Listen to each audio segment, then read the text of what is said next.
Thanks, fool. Got me again.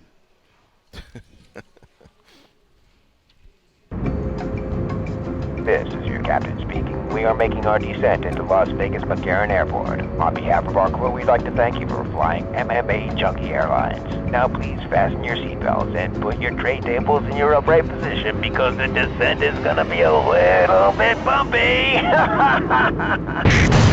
Alright, Junkie Nation, it's time to roll, baby, on MMAjunkie Radio with Gorgeous George and Goes. This is what we doing while we do it, baby. All night long, we rollin'! Yeah! The MMAjunkie Radio revolution is upon us. Can you dig it? There's no escape. No escape. Through the vast frontier of cyberspace and through a sea of stars in outer space. One small step for man, one giant leap for mankind. We've solidified our combat communication stranglehold. We are controlling transmission. With the use of MMAjunkie Radio and SiriusXM satellite radio technology. MMAjunkie Radio. Commence transmission.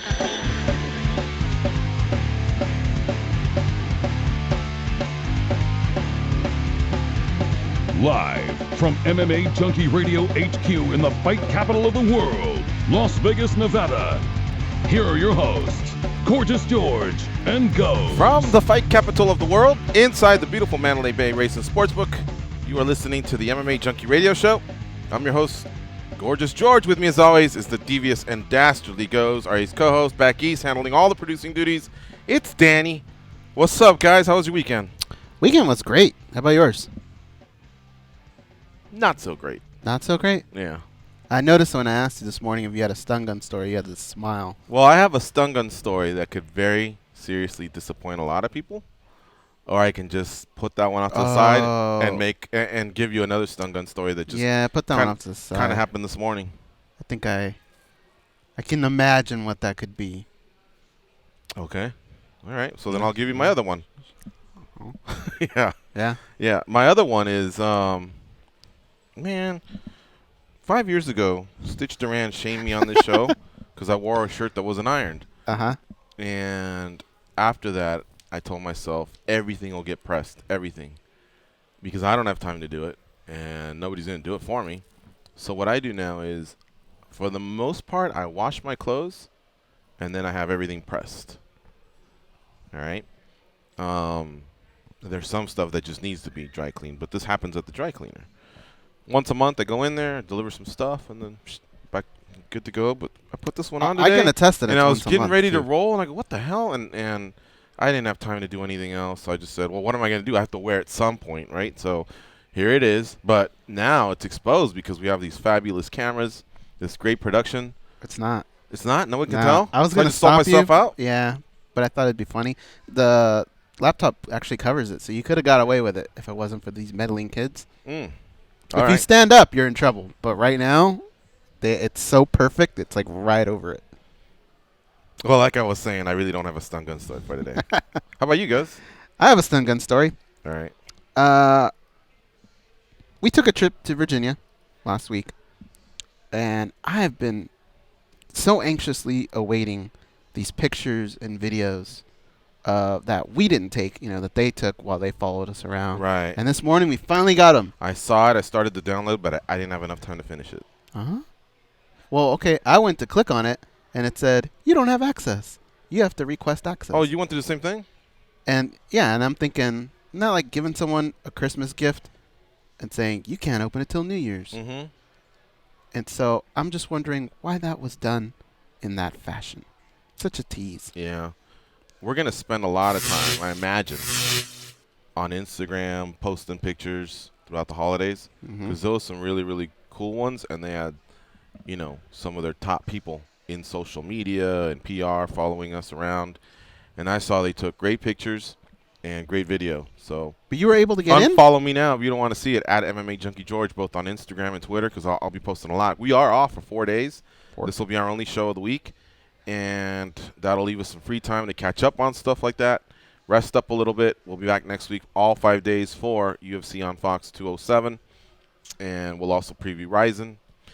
Speaking of, our two of our guests today, one has to do with Ryzen, King Mo Lawal. He just won at Bellator 169. He beat a Olympic gold medalist, the judoka, Satoshi Ishii, in Ireland. Flies back to Florida for a few days and then flies to Japan to participate in an open weight Grand Prix, where if he goes all the way to the finals and wins like last year, it'll be 3 fights in 2 days. And his first task is Mirko Cro Cop. Yeah. So he is staying busy, fighting out of his weight class. I almost think it's out of 2 weight classes because I think he's an 85er who's just always fought at 205. So hats off to him for, what could be a great epic finish. Last year he got so much kudos from the MMA industry for doing that exact same thing, and that's going out there and handling his business against some big cats. But, it was open weight. So we'll talk to him and Urijah Faber, 1:40 p.m. Eastern, 10:40 a.m. Pacific, a winner at UFC on Fox 22, and a recently retired fighter. King Mo has said it repeatedly on this show. He's a money weight, and he's putting his money where his mouth is, right? Yes. I mean, let's be honest. The holidays is kind of not a fun time to be in a camp or anything like that, and he kind of got that over with. He survived Thanksgiving. Now he'll have time for New Year's, Christmas, but he's right back on that horse. Tough fight, man. Mirko Cro Cop, no joke. He's just a lot bigger than Mo. You're right. Mo should probably be a middleweight. He's a light heavyweight. Fights at heavyweight. I don't know. I want to say it's that striker versus grappler, but I think we've seen with Mo's hands, it's not so much just a wrestler anymore. He's got some power. Yep. Also on that Ryzen FF3 Grand Prix, Heath Herring now steps in at the last minute to take on Amir Aliakbari. Apparently Shane Carwin's out, right, guys? Yeah. Wow. Yeah, Heath Herring will be stepping in there. It's kind of a bummer because I wanted to see Carwin's return. He looks so amped and so ready to go after having some injuries and not fighting for the past 5 years. In fact, even negotiated, I believe, with the UFC before deciding on heading towards Ryzen. Or maybe that decision was made for him. I don't know. I don't know how it went down. But in steps Heath Herring, who I've also felt was not done with the sport. 2008 was the last time we saw him compete. Herring? Yeah. Was Brock the last fight? Brock Lesnar. Wow. So that's 8 years. Wow. 8 and change, because that event was in the summer. Mm-hmm. It was in Minneapolis. I think it was UFC 87. Damn. There you have it. Mo steps in for Vanderlei Silva to fight Mirko Cro Cop. Herring steps in for Shane Carwin to fight Amir Aliakbari. And these are quarterfinal matchups on December 29th. Ryzen FF3 is what the event's called. And 2 days later is when they have the semifinals and finals, if I'm not mistaken. So that'll be interesting. Mo defeated Satoshi Ishii. That's the judoka. I don't even know if I mentioned his name at the Dublin show. And this is all being done. This could be 4 fights in 12 days. Amazing, against big dudes. Yeah. So there you have it. Faber defeated Brad Pickett at UFC on Fox 22. Damn, he looked good too. Kind of wanted to say, why are you retiring? To go back on Mo real quick, think about it. I mean, we just saw in the news the other day, who was it that was from the NFL? They were complaining about playing a Thursday night game and then having to play again. This dude's about to fight back-to-back. Fight, George. Fight. A fist fight. Yeah. It just goes to show how different some of these athletes are. Urijah Faber, yeah, he looked incredible. He looked really, really good. I mean, we knew he would take that fight seriously. It's the last one, and hats off to him, man. Smiling the whole way and having a good time. The walkout, the interviews, leading up to. You know what I think it is, truthfully, and we'll have him on, and maybe he can confirm this. I just think he got tired of his role of I'm beating everyone but not being a champion. I think even though he's the most positive guy out there, I think there's just that letdown that he just can't seem to get there. For one, there's the roadblock of having lost to the champion twice. Then there was a little bit of that drama with the teammate, Dillashaw. But then I think the Rivera loss checked him a little bit. Now, Rivera could go on. He's won like 19 or 20 straight. Rivera could go on to be a world champion. We don't know. And maybe it won't look so bad. But I just think he just kind of realized this is where my place is. I'm like the fourth third, fourth best guy in the division, and there's no path, no avenue to being the best for at least a good year or so without having to go through, oh boy, you got gifted, you got the shortcut to the line, like Manny felt he got on a couple of occasions when he either filled in or maybe was part of the reality show. But if you go back in the history books, 10 years from now, and they go, well, who were the guys, Uriah, that you couldn't get past? Monsters. Jose Aldo. Monsters. That's a big name, isn't it? Yeah. Renan Barao. Mm-hmm. I mean, these are great fighters that a lot of people couldn't get through. Dominic Cruz. These are guys that are going to be future Hall of Famers. So it kind of sucks because I think if Uriah was in a different weight class at a different time, or maybe just a little bit later in the game, who knows? Maybe he would have been a champ. Mm-hmm. Paige Van Zandt versus Michelle Waterson. That was the main event at UFC on Fox 22. That did not go as scripted for Paige Van Zandt. In fact, it was a mauling by Michelle Waterson. I don't think Michelle Waterson did anything bad the whole fight. First of all, she came out. She kept Van Zandt at a distance using her karate stance, protecting the chin with one shoulder, her hand protecting the other side of her chin. And she took the center of the octagon and just basically carefully placed some of those side kicks, some to the body.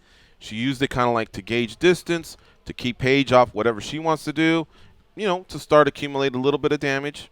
Then when they locked up, it was a beautiful hip toss, kind of like head and arm. And the roll into taking her, following that up, taking her, the transition, I should say, into taking her back, securing 2 body triangles, so making the adjustments there, and then getting underneath the chin. That was like, it looked like a seminar, like somebody that says, okay, you're going to, I'm teaching the seminar, I need you to roll with me. And I don't mean to be disrespectful or anything like that, but that's literally what it looked like, Oz. I think a lot of people are going to point to Dancing with the Stars and her not being a serious mixed martial artist. I don't think that was the case. I just think it came down to a little bit of inexperience. And you see Michelle Waterson, where she started from. We all know her from, what was it, Fight Girls? Wasn't that the name of the reality series? Correct. The Muay Thai? On Oxygen. And she's been able to change her game now where we've seen her grapple and look great. We saw her submit Jessica Penne. I just think Paige kind of ran into a roadblock. And I think the UFC would be smart in realizing that the same way you're pushing Paige Van Zandt, you could do the same thing with Michelle Waterson. I agree.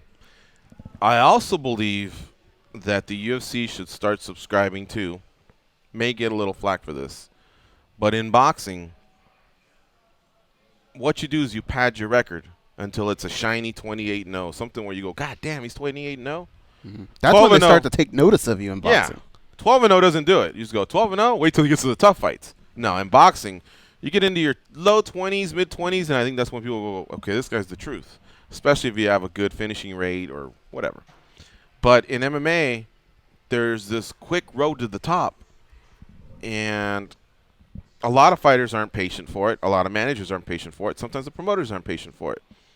And then again, these training camps are so hard, the damage they take is so long that I guess you do want to fast track.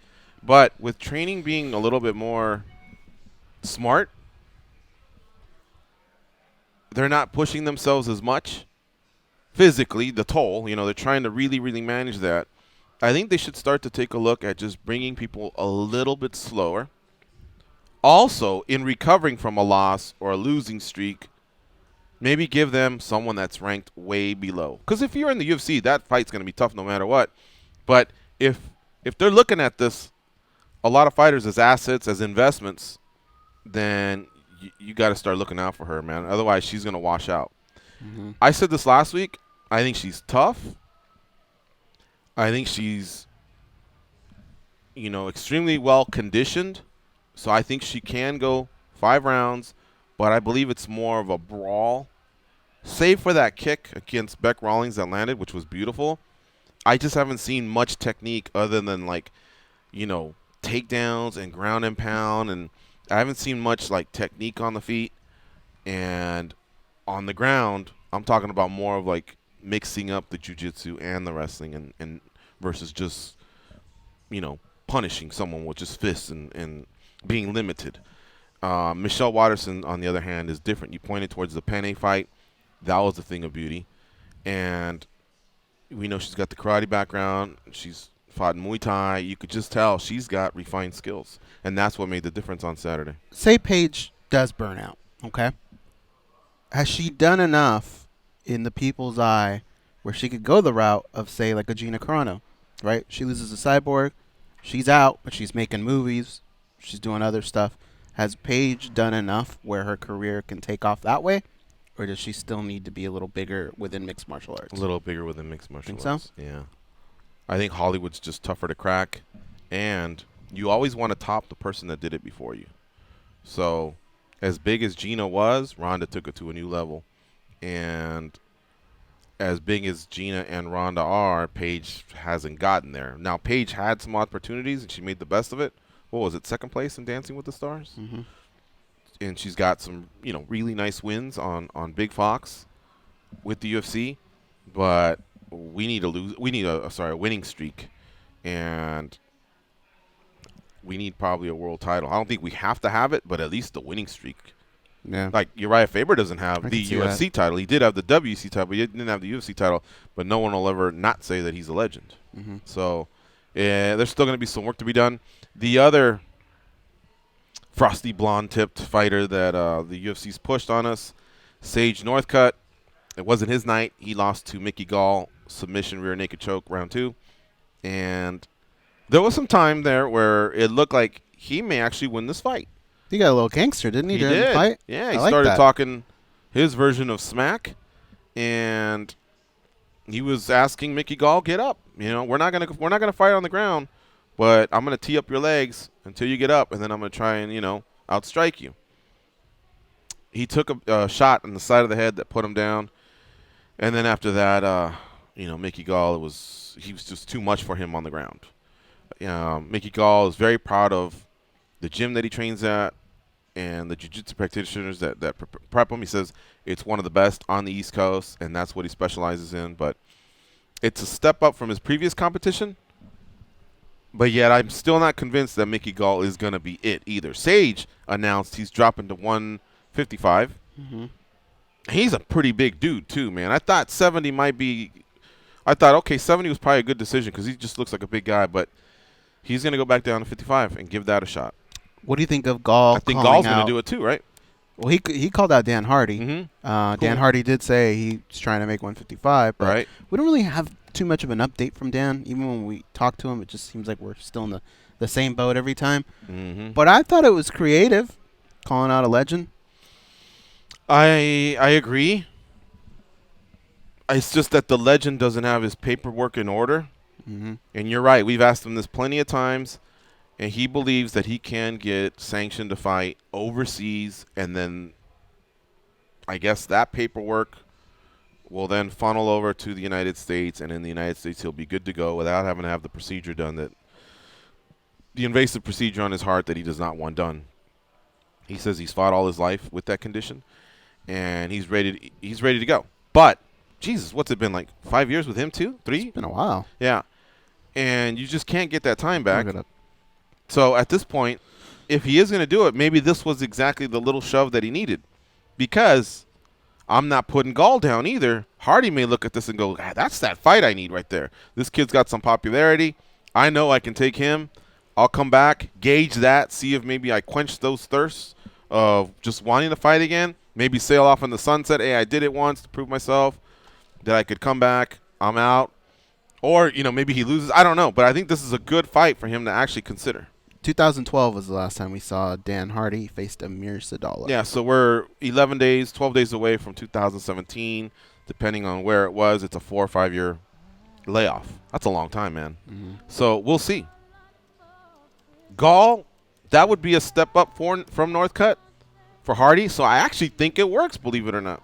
I think it was kind of brilliant on Gall's part, and he's always latching himself onto somebody, and that somebody always creates some sort of a ripple effect. So I really do give him his kudos. Just to round out the main card, again, Uriah Faber defeated Brad Pickett and continued with what he said earlier in the year, that this would be his last fight. He retired. No glove ceremony, which I really like seeing. I like it too. But he elected not to leave his gloves in the octagon. He walked out. It was a unanimous decision. He even had 110-8 to boot. He actually almost finished Pickett in round 1. I believe that was a 10-8. And lastly, Alan Jouban defeated Mike Perry and humbled Mike Perry along the way, too. Mike Perry gave him a bow and pretty much took his loss like a man, I think, unless he's been crying in the back. But I haven't heard that, so nice to see. Jouban really, this fight was personal to him. He considered Perry a bully. He didn't like that style of build-up, and so he needed to make a statement. But let's not kid ourselves either, man. Perry had some moments. Perry was blocking things with his face, and he gave zero shits. He just kept coming forward. Yeah. We'll come back and discuss the rest of the card, UFC on Fox 22. We'll talk about some of the latest news in mixed martial arts and also give some preview thoughts to UFC 207, which takes place on December 30th. And we will be back that week from vacation, the 26th through the 30th, to support that show. We will be off the rest of this week. So this is your only chance to call in, 866-522-2846. We'll be right back.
They were kicked off the set of The Fast and the Furious for being too loud and too good-looking. Once again, here's gorgeous George and Goes. To make the holidays extra special for our subscribers, you're invited to our friends and family event. We're giving you access to our employees-only site to find great offers on radio reactivation or to purchase a new one.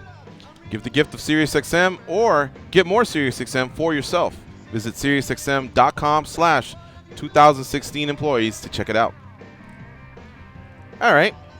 Urijah Faber will be joining us in about 15 minutes so we can take some calls, talk about this past weekend of mixed martial arts. It was a Bellator card. It was Bellator 169 on Friday and UFC on Fox 22 on Saturday, along with regional stuff that happened throughout the world. So whatever you want to go, whatever direction you want to go in, we'll try our best to cover it all. I mean, we consume a lot of MMA, but man, have you ever taken a look to see what is happening all over the world. Holy cow. I was just thinking about that this weekend. I was like, man, Bellator, because I was thinking about where my weekend went, and I was like, well, okay, I spent a good amount of time watching Bellator, and then the next day I had to do all my chores, all that stuff in the morning, because the UFC takes up a lot of time, and it's like that every week. Yeah. It's hard to be an MMA fan. The World Series of Fighting Global had a card, and there's Kanahara was on there, Yoshida was on there, so there's still guys that are out there that are getting paychecks on certain fight cards all over the world. It's just whether you can get to them all. That's the tough part. If you're just a combat sports fan, you could probably do it. Boxing, WWE, Lion Fight, Glory, along with MMA, yes. But if you have your local favorite NBA team, an NFL team, a college football team, along with maybe liking one or two of those combat sports, fantasy football, and keeping up with The Walking Dead and all these TV shows, and now there's original programming on Netflix and Amazon and DirecTV. How can you just can't get to it all? You can't. Yeah. I had to DVR the UNLV basketball game, and it was just so slow that I had to just fast forward it past halftime and pick and choose. The soccer game. Mm-hmm. I mean, that's Man U's third straight win in the Premier League. It's nice to see him creep up within 4 points of those Champions League spots, which were 9 or 10 points away not too long ago. So now finally catching some breaks. Looking good. Yeah. Well, I don't know if they're catching breaks. They're still every game they don't call a penalty or something stupid happens. Yeah. I don't know why we never get calls. Well, to be fair, Rojo could have been thrown out a couple times. Yeah. And Zlatan may have been able to be thrown out. But how do you times, how do you Superman punch a soccer ball in the penalty area and not get that call? I mean, come on. No, I hear you. All right, we'll start off with Marco and Waco, Texas in just a second, but let me just give you some more winners. Paul Craig defeated Luis Enrique da Silva. Boy, that guy was gassing in the 30 seconds into his first round. Man, what's wrong with him? Mizuto Hirota defeated Cole Miller. Cole, I believe, just when he didn't have an answer for the takedowns, there was just too much complacency. I know he's got a great jiu-jitsu game, but I like that guy. I root for him. And you either have to get offensive with it or get up. And I think at that point I would have preferred for him to get up because there wasn't going to be anything that he was going to catch Hirota with. It didn't look that way. And he wasn't doing it. And with everything that's been going on and with him almost teasing either retirement or ending his UFC run, I just thought that was a mental checkout he had there. He could have been burnt out. I mean, he had the world's longest training camp, right? Mm-hmm. Yeah. Colby Covington defeated Brian Barberena. Another decision win for him. I think he's like 6-1 in the UFC. He's only lost to Warley Alves, if I'm not mistaken. Barberena was catching him a few times, but Covington's wrestling made the difference there. Alex Morano defeated James Muntasri. Josh Emmett defeated Hot Sauce Scott Holtzman. Leslie Smith in an upset, at least if you pay attention to the odds here, defeated Irene Aldana. Yeah, great for her, for sure. Good win for her. So she actually probably saved her job because she's also been outspoken in regards to associations and unions and all it takes is a loss. If you lose, they can cut you. Doesn't matter how great you look in the loss or if it's only a one-loss losing streak, they can't cut you. If you win, they can't cut you. So even if she's in the worst doghouse ever, which I don't believe so, but still, because I think she's been very respectful along the way of what she's trying to do, she saved herself by winning. So good for her. And she looked great. Irene Aldana, I really thought she would mirror Alexa Grasso's ascent when I first started seeing them fight 3-4 years ago. But Grasso just keeps getting better and doing her thing, and Aldana's dropped some fights. Yeah. Eddie Wineland defeated Takeya Mizugaki. Hector Sandoval defeated Freddy Serrano, and Sultan Aliyev defeated Bojan Vilikovic. 866-522-2846, the number to call in. Marco from Waco, what's up, man? From Waco, ho, ho, ho. Hey, getting ready for Christmas, dude. Hey, not only Leslie Smith won, but she also got fight of the night. So, kudos for like a lot of people felt Cerrone got robbed of a bonus last couple of weeks ago. Yeah. This time they gave Leslie the bonus, so good for them. I guess they don't hold any grudges. Real quick, man. I don't think they had a choice. Yeah, that's true. That is true. An interesting nugget here. You know, like the last Fox card, it was Honsuchenko, and they did really good ratings. This one, the overnight ratings are coming out with a 2.5, 2.8 million a peak, and that's just the overnights. There's not really the true rating, so it might cross the 3 million mark. And the next few cards on Fox, they're all headlined by women. You know, you got Rousey, Nunes, and then you got Peña versus Chichenko. You know, I guess the women, as bad as like it, Georgie, they're doing something good because they're bringing the ratings, man. Yeah, no, you're right. But they're also great matchups too. Like they're adding the divisions. They got a lot of heart, man. Look, even if they go out there and let's say we don't see all the techniques we see when we see the men fight, or jumping higher, running faster, all that stuff. You're right. The matchups help out a lot. I think they're fearless. They have a lot of heart. Their style. In fact, they may actually, pound for pound. What do you? There's probably like 500 athletes on the roster. So what? Maybe 100 women and 400 men, something like that. Yeah, I would say collectively, those 100 women, their trash talk probably outdoes the guys. If you pull out McGregor and a few other guys, I mean, the chicks can really, really go at each other and build something up. You know what I mean? Mm-hmm. So there is a lot to be said for women's MMA. It keeps getting better and better. All I ever said was I just want to see more good fighters per division.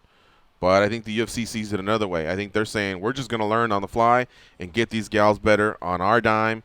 And, yeah, there might be some rough spots, but that's how UFC 1 was, right? It's not like we thought we were watching the 8 best fighters, NHB fighters in the world go at it. But in reality, there was some really, really, great fighters that no one had ever heard of, and that was the process, was getting to hear about them and getting the word out. Look at this text I just got during the show. The top one.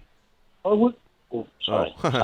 All we have to do now is decompress a little bit, enjoy the holidays, and get ready for the bigger one at the end of the year with Ronda Rousey and Amanda Nunes, guys. So there you guys. Catch you guys tomorrow. All right. Happy See you, Marco. holidays. I just got a text from someone. This is to show the level of fat guy I must be. When is the McRib coming back? Did you see the one below it? Do you actually know the answer? No. That'll seal it for you. I finally got an answer on this. What do you say? This guy. Can't at the doctor.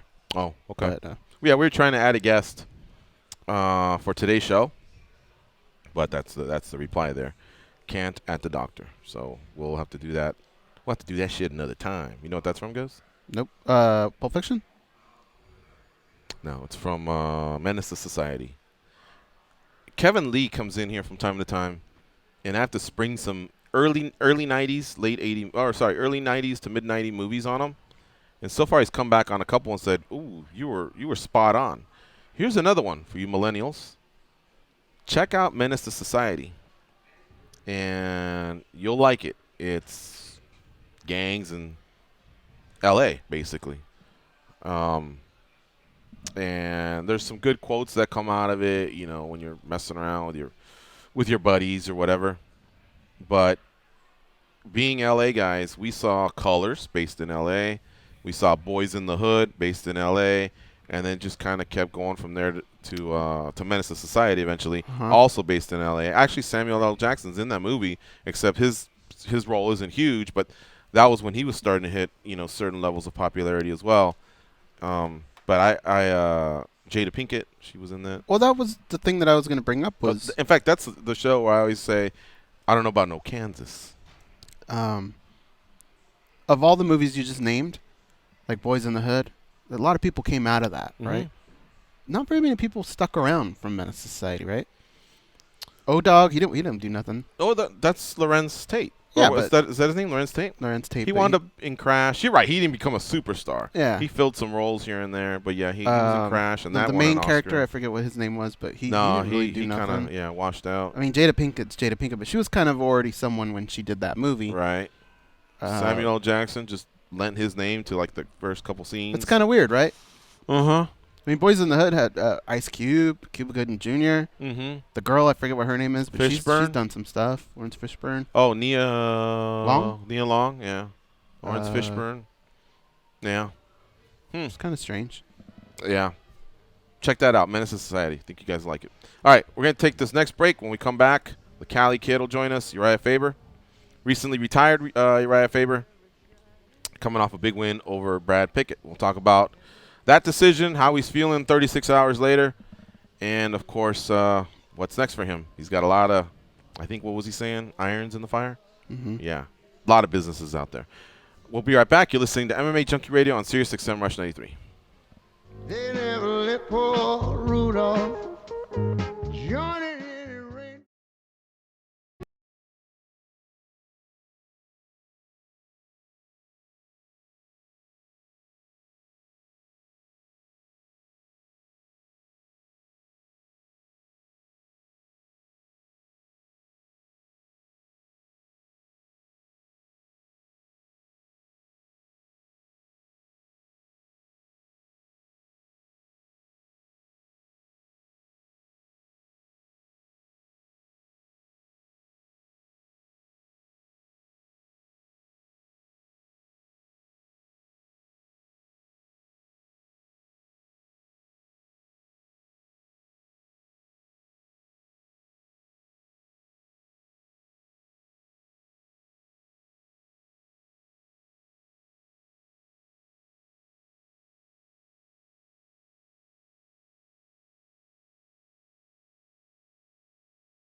Oh, the weather outside is frightful, but the fire is Charm, so compassion, common sense. These guys have none of that. You listen to them, so you're no better.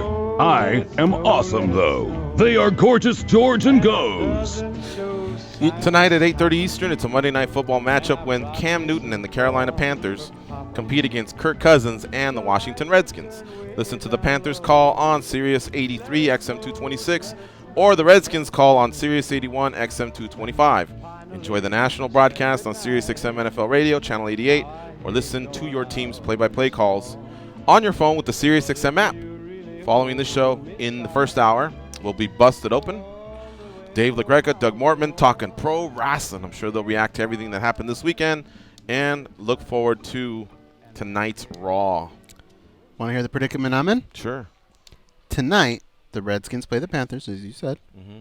Normally, I cheer for the Washington Redskins. That's my team. Mm-hmm. However, I have a very small fantasy football lead in the playoffs, and my opponent has Kirk Cousins going tonight. So I don't know what to do. Now, it's so small that he doesn't have to do much. Can you guys make the playoffs? Yeah, that's the thing.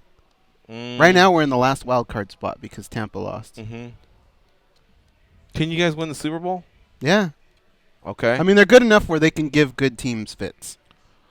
Then I always say, but here's the thing: root for your team. If you were meant to win fantasy football, you'll just win it. Yeah. But right. it's hard to like root against your team. If your team was out of it, then I'd say root for your fantasy football team. But your fantasy football team is just either destined to win it or they're not. The last thing you want to do is root against your team. I mean, I still get promoted to the other league, but do you? Yeah, but I just had a good team this year. It sucks. You know what else I noticed? I don't know the lyrics to a lot of Christmas music.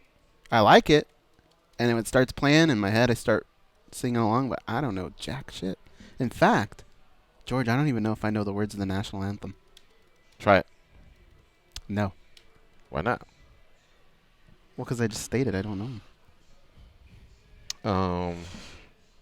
I think that's pretty sad. You know what?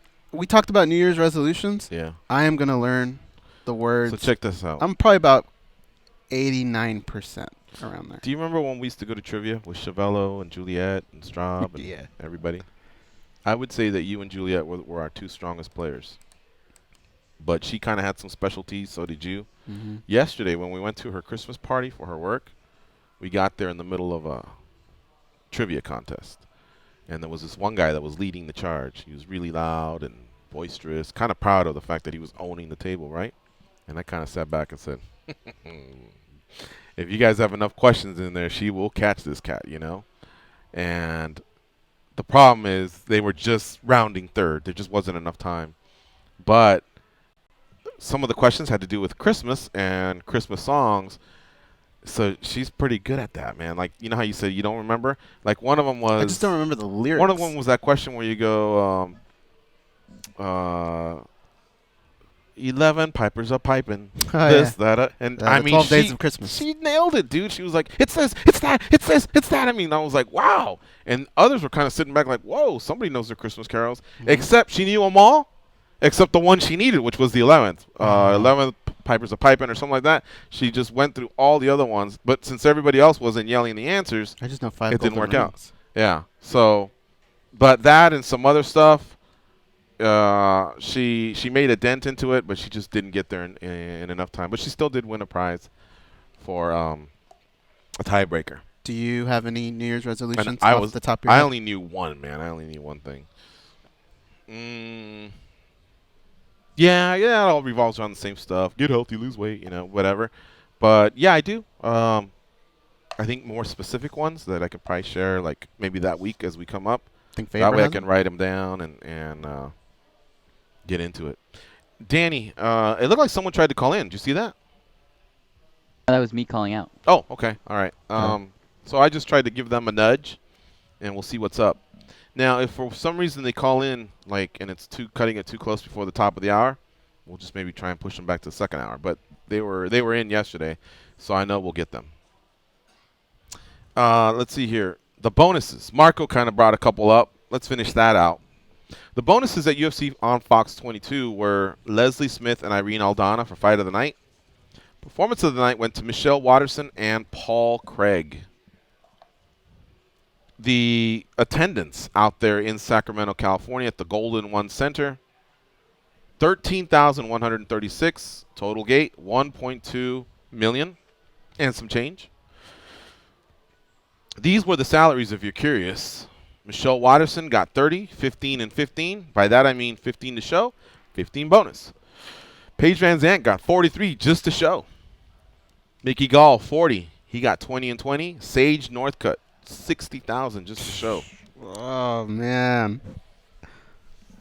If you're blonde and decent looking, you can negotiate a decent contract, man. Was it Danny Castillo, I think, tweeted, I had 22 fights under Zuffa, and that, I can't remember if it was, I think it was Sage. And he said, I never made the money that guy made. I don't know. That's Did he say that? sad to hear, yeah. Let me see if I can find it. Uriah Faber, 320,000. He made 160 and 160. Brad Pickett takes home 40. Alan Joban, 54, 27 and 27. Mike Perry, 14. Paul Craig, 20,000, 10 and 10. Luis Enrique da Silva, 14,000. Mizuto Hirota, 34,000. That includes the 27. That includes 28 and 28. Cole Miller, 33,000. Cole's had a lot of fights. He has. He's been in the UFC since UFC 5. 33,000. Thought he'd be higher than that. What? Say it again. He wasn't in UFC. Sorry, Tough 5, which was back in 2006? No, 2007? I thought he was at least 20 fight veteran. Colby Covington, 54. He got 27 and 27. Brian Barberina, 20,000. Alex Morano, 30,000, 15 and 15. James Muntasri, 16 Gs. Josh Emmett, 28,000, 14 and 14. Scott Holtzman, 17 Gs. Leslie Smith, 50,000, 25 and 25. Irene Aldana, 12,000. Eddie Wineland, 58,000, 29 and 29. Takeya Mizugaki, 39,000. Hector Sandoval, 24. He got 12 and 12. Freddie Serrano, 12,000. Sultan Aliyev, 20,000, 10 and 10. Boyan Velikovic, 12,000. Here's what he said. This is Danny Castillo at Last Call 155. And this fool made more than me after I fought 22 fights for this company. Hashtag sick. 22 fights, dude. Who do you blame there? Frank Trigg used to have a saying, let me see how he said it. Why did I start down this road? You're worth what you negotiate. Yeah, is what he said. yeah, you're worth what you negotiate. So you have a manager. He or she goes and fights for you, but you have usually a final say. Mm-hmm. A lot of athletes trust buffoon managers, and I'm not saying Castillo had that, but I'm just saying that exists in MMA. And other times they align themselves with pretty sharp guys that can. If you start in early and negotiate, no, we're not doing anything until we get 12 and 12 versus 10 and 10, and then the next time, that starts pushing you towards a higher limit.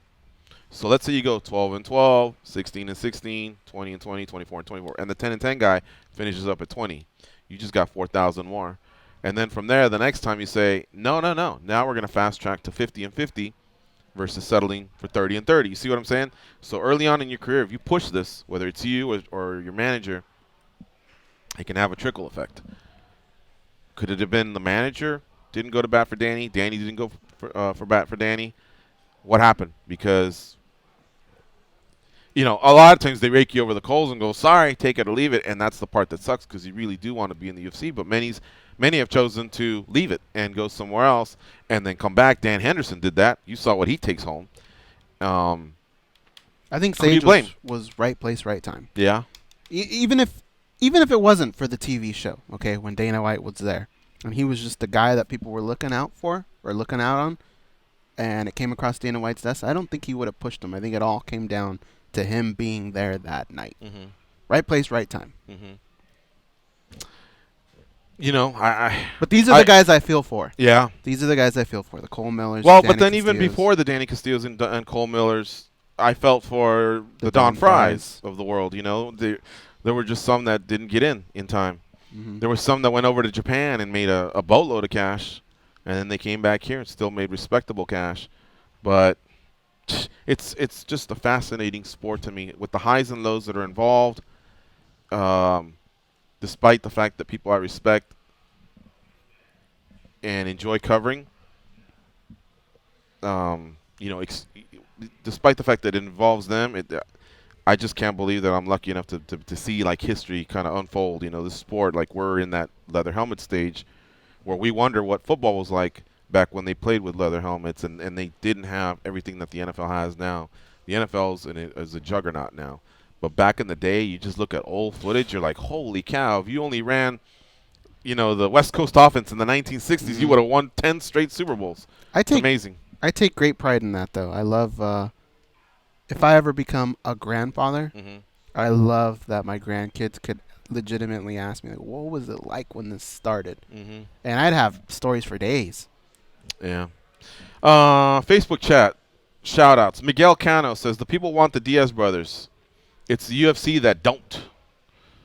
No. I think they like them. They just don't like the case. drama that goes with it. Yeah, they love it. I mean, if these guys want to fight frequently, they'll do it because these guys are ratings and their pay-per-view sales. Diaz brothers, though. They're awesome. Right. Yeah, along with it, trust me, Dana White will just go, what'd he say? What'd he do? God damn. But I'm keeping them on the card. Mm-hmm. It took a lot for them to, when Nick Diaz wouldn't fly out and do the press conference, consistent with what happened with Conor McGregor years later. That's when he'll finally pull someone off a card, but then eventually put him back on the card. So the UFC wants him, and I don't think the UFC minds that they have that kind of swag. And that I think that's part of the appeal. Believe it or not, it's just that they can't say it. Watterson will likely be a star in 2 fights. Andrew McKay says that. I agree. I co-sign on that. Could be. Yeah. I think he's right. She's got a great personality. She's a good fighter. She's good wherever the fight Daniel goes. Cormier was teeing it up for her to call someone out. Yeah. Instead, the call-out came her way. From what I saw earlier today, Namajunas wants some of Watterson. It'd be a great fight. There you go.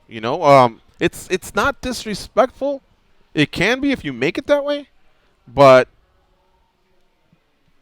there's respectful call-outs. I've always wanted to test my skills against this fighter. Let's do it. Is that a main event worthy fight on like a FS1 show or something? Because I'll tell you what, that way.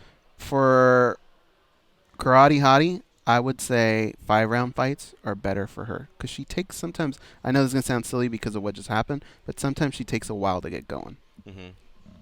Did you see that interview that Conor McGregor did over the weekend? No. He said, I'm still the champ. Don't mind that. He said, whatever you're hearing overseas, I think actually he was in LA at the time, but don't mind that, what you're hearing. He told the interview, I'm still the champion in 2 divisions. They have to fly to me to sort this out. They have to come see me to sort this out. That's just not reality. That's a tough one. He is a superstar, and he makes them a lot of money. But in the end,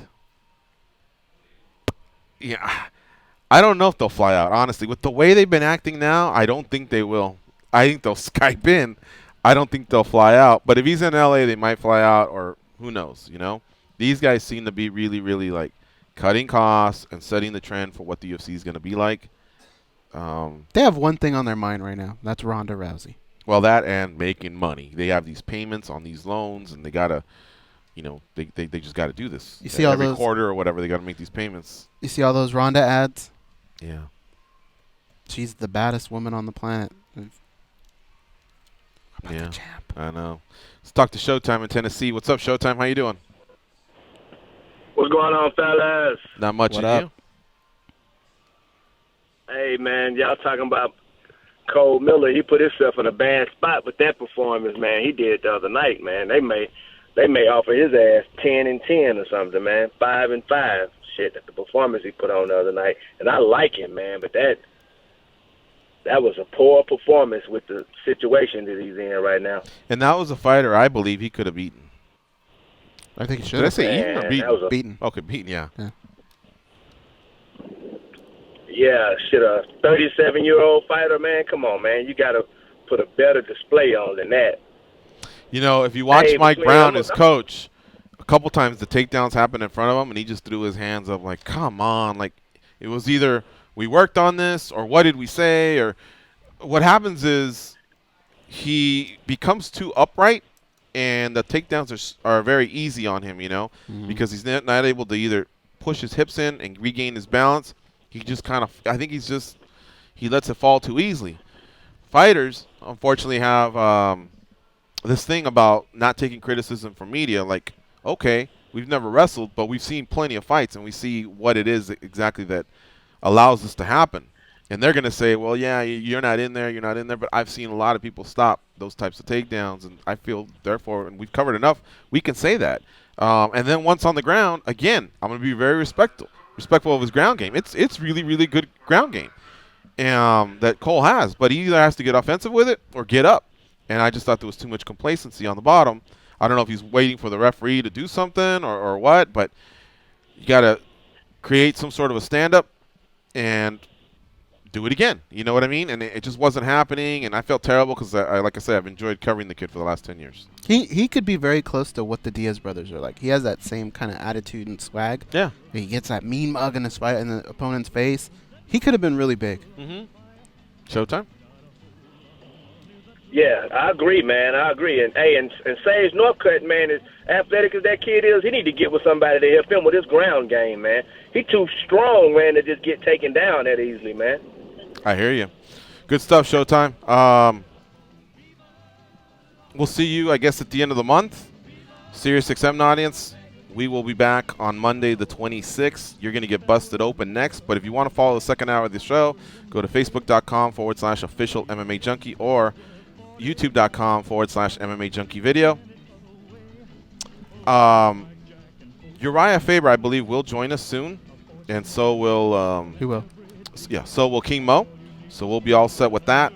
You can still participate in the show using the chat here at Facebook. I try and catch up and keep up with you guys, but sometimes it's tough. Or you can just call in. 866-522-2846. We'll see you on the other side. Down the drain, fever, Las Vegas turning day.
Stand by.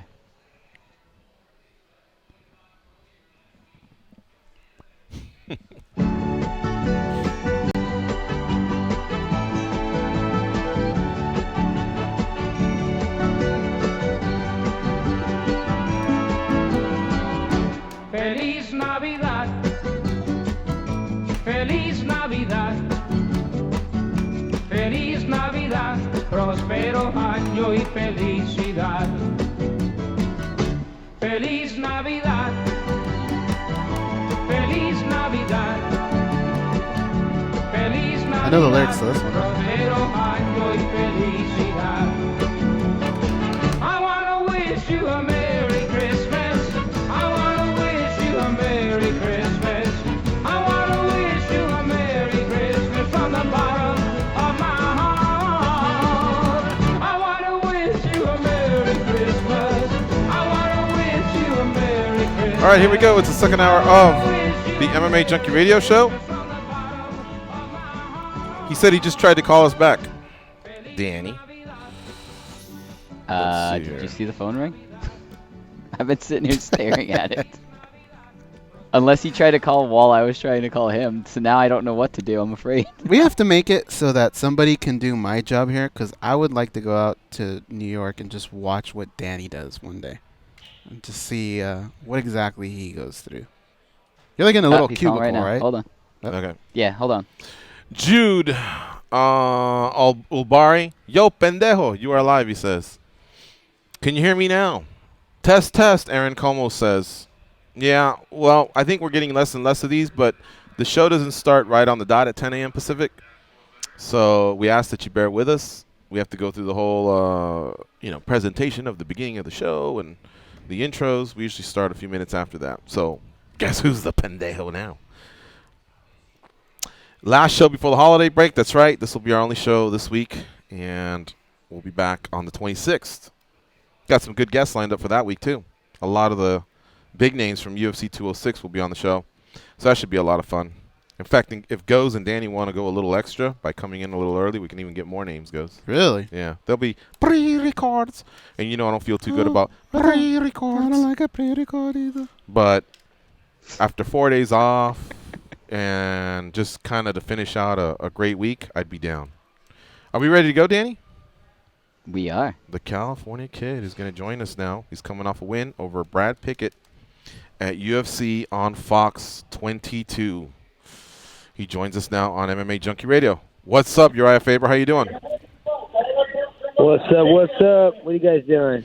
Man, we're just talking about your fight. You look so good. You shouldn't be retiring, in my opinion, but we respect your decision.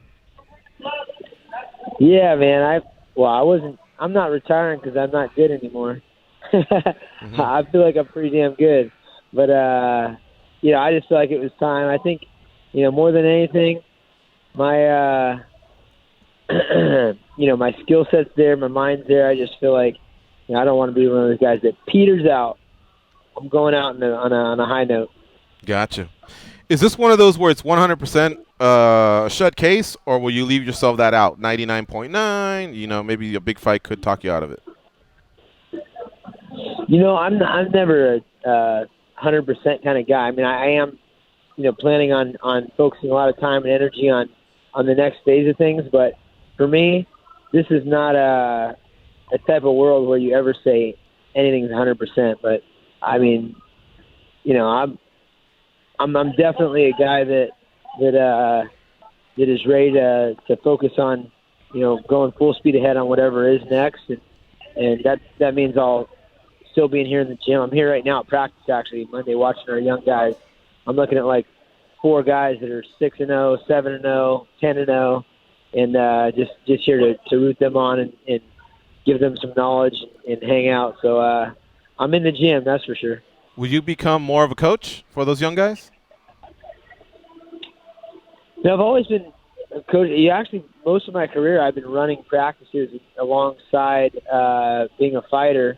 I'm not going to step in and just focus all my time on being a coach necessarily, but I'll always be here to mentor these guys and take a couple guys really under my wing, I'm sure. And we have 40 some odd up and comers in here, that are, at different levels. So, I'm going to be in here growing this team and building the next generation and making this next phase of guys the real deal for everyone to enjoy. You have your irons and a lot of fire, I think you said. Break it down to us. What's like the number one thing? Is it developing those young guys in a coaching type role, in a managerial type role, maybe more on TV as an analyst? What is it like number one that you'd like to tackle first? I guess I have to look at task at hand. First and foremost, right now, I'm and it's funny because people talk about retirement and okay, now what are you going to do, etc. But those who know me best know that I've been doing a lot alongside being a fighter. I fought 4 times this year. I've got multiple businesses that I'm doing. I'm working on the entertainment side. I've been, pitching some reality shows and TV shows and working on some movie projects and on top of real estate projects. And, I've got a health bar and a fresh juice company and a supplement company and a clothing company. So it's not like I need anything to figure out what I'm going to do next. Currently, I'm opening up this new gym. So all hands on deck right now are getting this build out of this new facility. It's a 20,000 square foot facility that's right across from Sac State, right here in Sacramento, California. And, I'm able to do a unique way to purchase that building as well. So it's kind of a real estate play and making a cutting edge spot for this next generation of guys and just a good fitness place for all of Sacramento. So right now that's the main thing I'm focusing on. And, everything else is just business per usual. Urijah Faber, our guest here on MMA Junkie Radio. Urijah, we just got the payouts from the California State Athletic Commission. You made $160 to show, $160 to win, so $320 in your pocket. Will you miss those paydays, or is your wealth almost to the point where, hey, it's nice, but I don't need it because of all these other things you told us about? No, honestly, this is not like that's $320,000. You get your Reebok money and whatever else I'm bringing in. That's pretty good money, but that's not great money. We're talking about a world where a lot of pro athletes and other sports are getting millions of dollars, millions upon millions of dollars. $300,000, $400,000 is not a ton of friggin' money. So I'm definitely going to miss paydays like that and the margins that you get as a fighter. Being a guy that runs businesses, you understand there's overhead, there's cost of clothing, there's employees, there's cleanup crews, there's all sorts of stuff. The cost of goods for a fight game, there's your management and your coaches, and that's about it. Food in your belly and rent every month or mortgage every month or whatever it may be. So those paydays are definitely going to be missed. But you also got to remember why I started in this sport. I was 23 years old.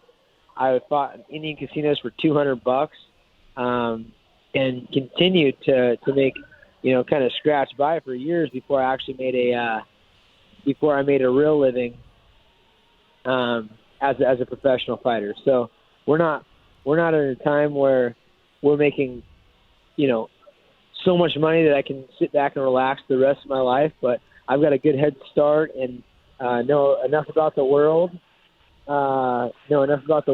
to make sure that I'm going to make some power moves in the near future. I've always felt like when I stop fighting, I'm gonna make more money when I focus on business, focus on actually making it a priority to transform what I've learned and who I've met and what I've got into something bigger. So I'm interested to start pushing that pace, but the paydays will be missed, but not necessary. How about the irony in that goes? He would fight one-on-one at Indian casinos for $200, Mm-hmm. but then we've heard of some scraps where he's fighting more than one-on-one. It's like 1-on-13 or 1-on-4, and he's getting paid nothing. Yeah. Hard to figure out the California kid, but he's the author of some Yeah. great street fight stories. All right, Goes, what do you have for Urijah Faber? You're right. In the other sports, say football, basketball, when a player retires, if he was a player who played on different franchises, he has the option of which jersey he retires. he retired that jersey. Right. In your case, which jersey would hang, the UFC one or the WEC one?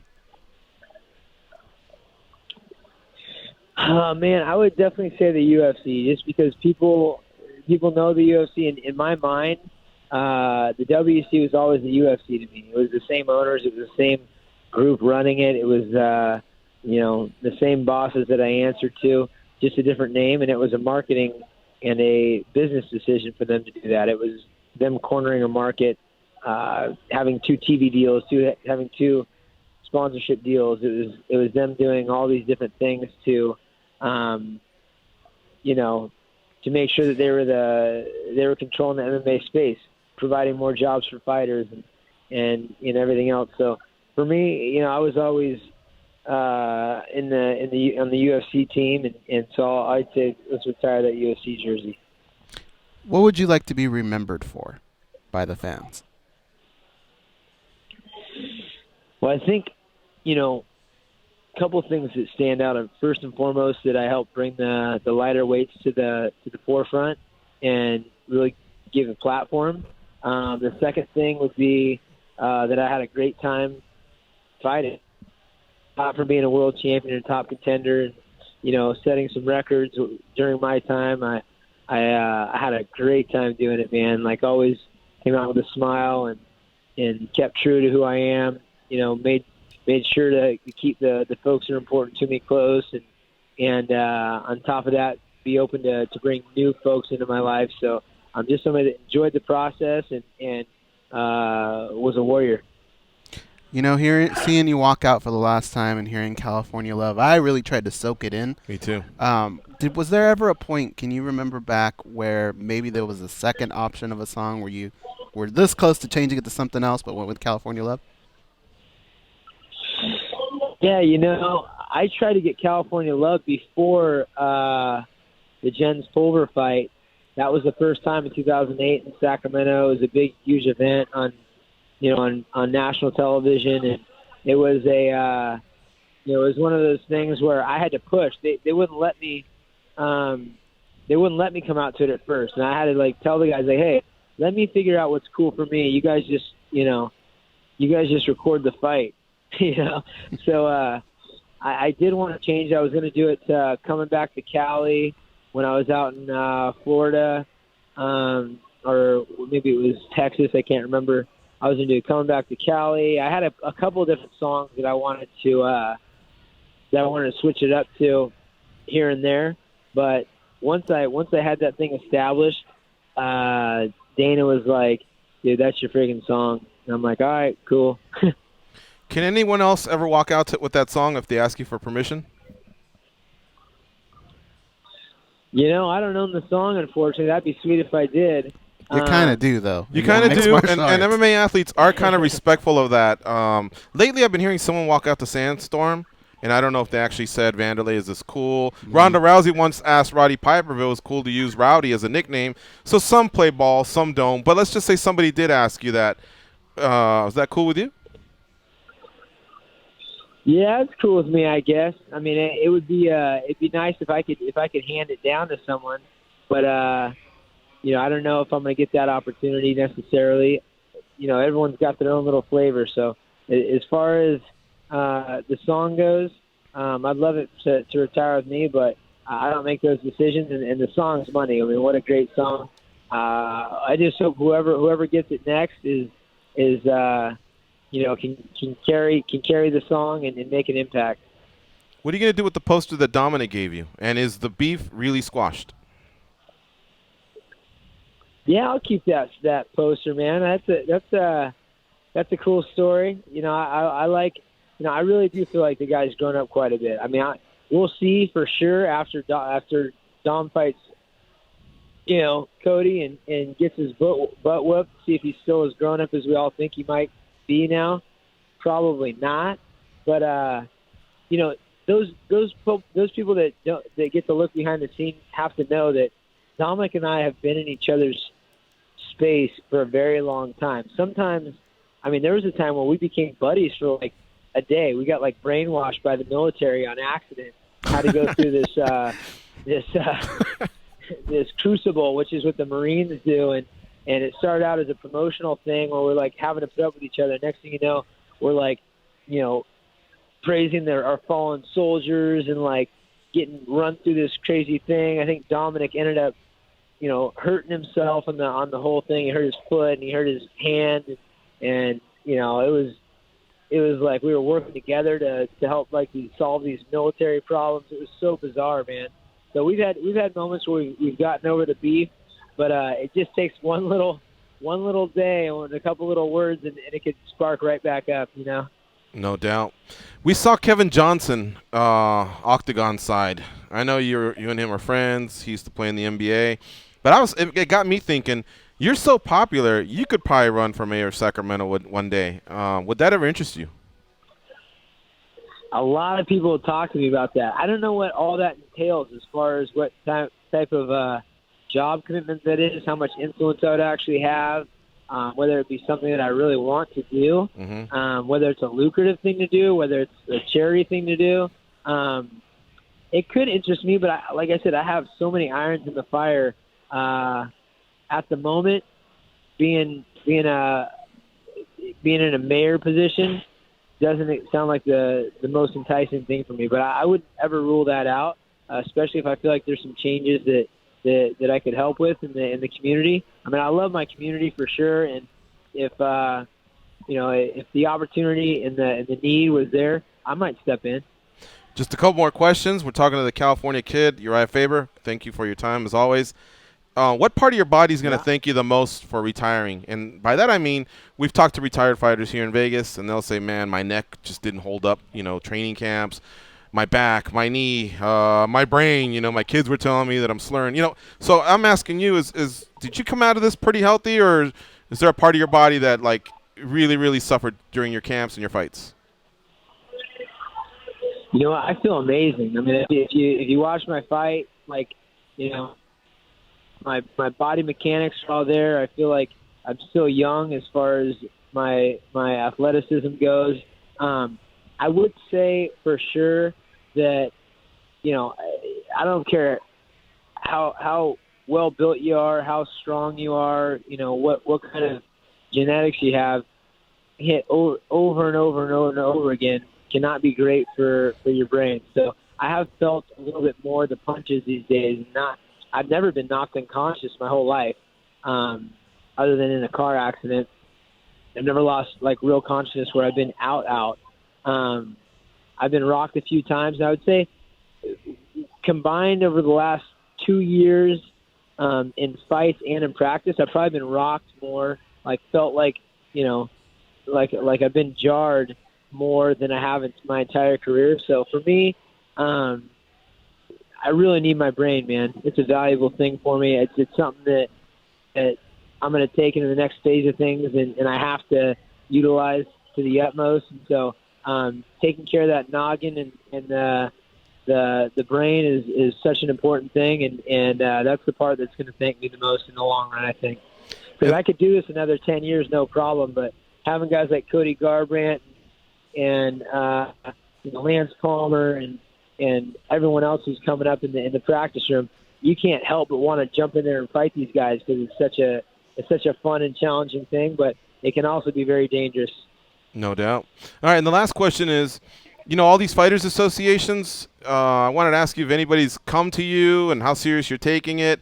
And the reason I ask is because, for one, you're a big figure in the sport, and obviously it takes some of these big figures to lead the way, and sometimes when you're still involved with the UFC, a lot of fighters are apprehensive to do that. But more than anything, I also believe that when these associations want to speak to fighters, what they should do is go to the camps. And you have one of the biggest camps out there. So have they ever approached you personally or just come to you as a whole camp just to tell you what they're all about? Are you interested in what they're saying? How's that going? You know what? I'm definitely interested. I've been so into my own life and my own projects and my own career that I haven't stopped to delve deep into what's going on. I do know this. I've been approached by quite a few different folks about interest in it, namely the Kung Lee and Randy Couture and that group. There's also the group of the guy that used to be in the baseball. I think the guy's name is Jeff or something like that he's doing one, and then there's a CAA Bjorn Remney group with TJ and everybody that's represented by them, plus Donald Cerrone. So there's all these guys that are trying to do the unions. I think this is my opinion, and this is somebody without looking into it. This is what I think needs to happen. I would rather work with and build a relationship with the UFC brass, and be somebody that can say, hey, if you guys don't want to do a union or be part of a union, let's talk about some things that could really help us out as fighters. I don't think having 3 different unions and 3 groups trying to do a union is the answer. If we're going to do a union, it has to be unified. There has to be one group, and it has to all come to the same conclusion. We have to work with, the UFC and say, okay, this is what we're trying to do. I'd like to pick Dana's brain and Ari Emanuel's brain and say, hey, what do you guys? I mean, what's the problem with having a union? Like, why wouldn't you want it? Why would you want it? What are some things that a union could do that we could just say, all right, hey, without the union, we would like to set some, I don't know, maybe some minimums for the league. And once you're in for a certain amount of time, you get some sort of pension or whatever it is. I don't think these guys are unreasonable, and they want to take care of people. So I would work as a kind of a go-between. First off, 3 unions? Come on. How are you going to have a union and have 3 friggin' unions? Yeah. You know what I mean? I'm not super educated on that, but I would think that there can't be 3 friggin' unions that work well if they're actually trying to unify. I mean, the union means together. I think it makes a better sense for good relationships to talk to organizations and everybody work towards some better ideas. I don't necessarily want to be the guy that spends all my time doing that. Like I said, I have a lot of projects I want to do. I want to start my next phase of my career as a businessman, as a public figure, as a mentor, and things like that. So I don't know if my time is best spent, fighting that battle. But that's just a quick overview of me sitting here right this second and thinking about it. And I like it. It's actually, you broke Very it down. It refreshing. sounded so simple, but I thought, holy shit, maybe that is the right way, and you definitely have the boss's ear, and you'll be here in 12 days. So maybe is that something you could possibly do while in town next week, or do you want to let that happen maybe in 2017 later on? I'm just going to go with the flow. I'd love to sit down and at least have kind of a parting conversation with Dana and maybe have a chance to sit down and talk to Ari. It's funny. Before this whole thing went down, I don't know how many people know who Ari Emanuel is and the role with William Morris Endeavor, the company that bought the UFC. But that Ari Emanuel is one of the most powerful guys in the world in the media space and running this massive company. But on top of that, he's just a successful guy. He was a high-level wrestler, which makes sense that he would have a passion for mixed martial arts. I think he was a state champion wrestler. I actually went to his house to give his son a private jiu-jitsu lesson. And this is before they bought the UFC, and got to meet Ari briefly and speak with him briefly. He was pretty busy. But his son is going to be a stud. He may be a UFC champion someday. His dad's one of the most successful guys on the planet, in his own space, plus a division or a high-level high school wrestler. It was pretty entertaining to think about that. And so I think there's definitely a voice of reason could reach that guy, because I think he cares about the fighters as well. We'll definitely have to follow up with you on that in a month or so. Hopefully that goes down, because like I said, it almost sounded like one of the smartest things I've heard in regards to all these associations and what they're trying to do. This guy's trying to slip in the front door instead of the back door and just shake someone's hand and say, hey, listen, let's talk. So I like it. Yeah, and I mean, I have to research Bjorn Remney more. The biggest thing I know about Bjorn Remney is his dad was the caravan guy. You know that, right? I've heard that before, yeah. Tell me the story. I've heard the story before, but refresh me. Goes or Uriah, either one of you? Dude, his dad is an internet sensation from these outtakes that his employees made of him selling caravans. They did a documentary on him, and okay, I wouldn't remember this and that. I mean, it's hilarious, man. You got to look this guy up. It's what is it? I don't know if it's caravans or it's Winnebago's. The Winnebago Man. You can see it on Winnebago YouTube. Man. I only knew about his work with Sugar Ray Leonard in boxing and all that, but I had heard that. I forgot that whole story.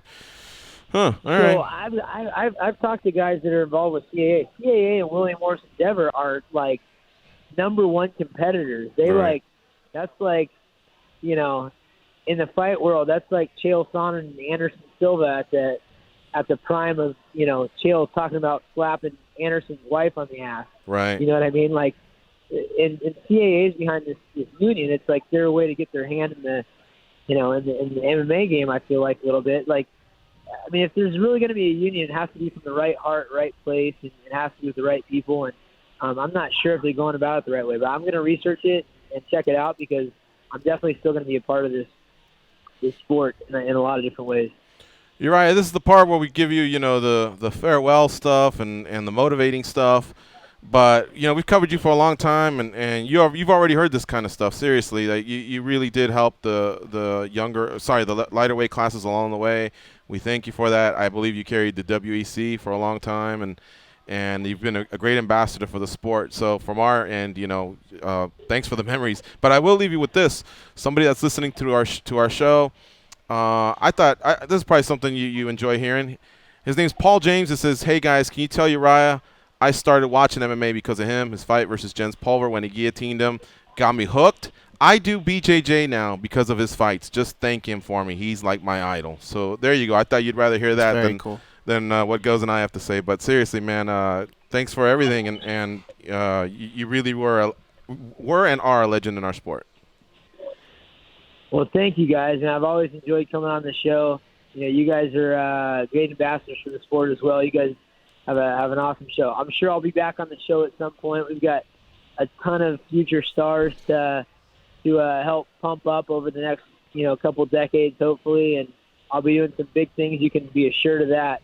I'm going to make a big splash, you know, outside of the MMA world, on top of inside of it. So, you know, looking forward to talking more with you guys, and we're all going to continue to push this thing forward. You got it, brother. Take care, man. We'll talk soon. All right, guys. All right, have a good one. Later. That's Urijah Faber. Wow, one of I mean, we've had him on the show a couple dozen times, and that's one of the most enjoyable ones.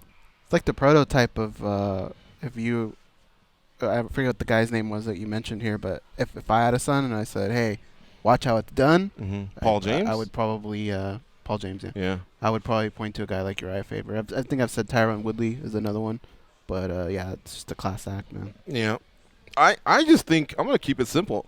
He's pretty cool. He's just a cool guy. You know, you respect what he's done, and I like how he approaches life. He's just never having a bad day, and I wish I could do that because bad days can get under my skin, for sure. And there's people that are way freaking worse than me when in terms of like a bad mood or whatever.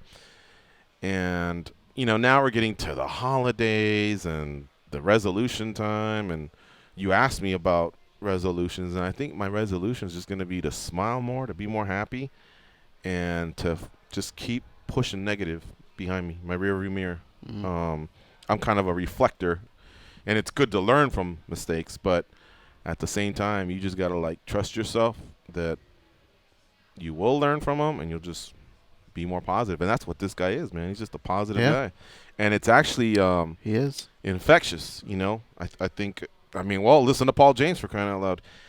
He's changed a lot of people's lives. Dolce's like that too. Yeah. I don't think I've ever seen him get upset. Yeah, you're right. All right, let's talk to John from Vegas. Then we'll take our break, and then King Mo will join us. So let's go to John first. What's up, John? How you doing? Hey, guys. Doing well, man.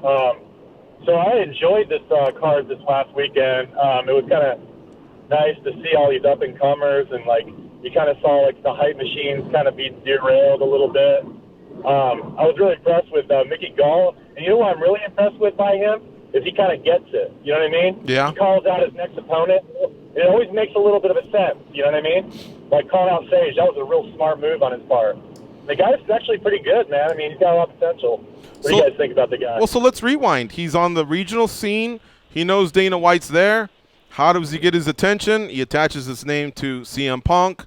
But through that process, as Punk's getting, his – I don't want to say his act together, but basically, remember he had gone through an injury? Mm-hmm. It didn't match up, but yet Gall gets in there, gets a fight to get the nerves out of the way. Then he fights Punk. And, yeah, he's seeing a script. He's paying attention to the smart guys in the sport, and he's following it. He's not trying to be somebody that he's not, but at the same time, I think he's coming out of his shell when he needs to, and that's it, doors open for him. I want to see him work on his striking a little bit more. And that being said, it was a punch that put Sage in that position. But you could tell that, we all know his comfort level's down on the mat. But if he can shore up that striking game, I think he's got a good future. Yeah. Ain't that right, John? Good, yeah. He says, I haven't beaten anybody yet. He gets it. He understands. And calling out Dan Hardy, that's a pretty cool one because Dan Hardy's a big name. He hasn't fought at 155 before. You know what I mean? It's kind of interesting. I don't know if he'll take the fight, but I'd like to see it, wouldn't you?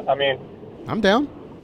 Who do you say? See how Dan Hardy the Dan Hardy fight. Oh, yeah. It's perfect. We broke it down earlier. It's perfect for both guys, so I hope it happens. Right on, guys. Well, I know you guys more people to talk to, so good talking to you. You guys have a Merry Christmas, and maybe I'll get together with you guys right before the UFC fight there. All right, Vato. Take care, man. See ya. Couple shout-outs here on Facebook. James Albanese. He says McGregor's a terrible role model for anyone.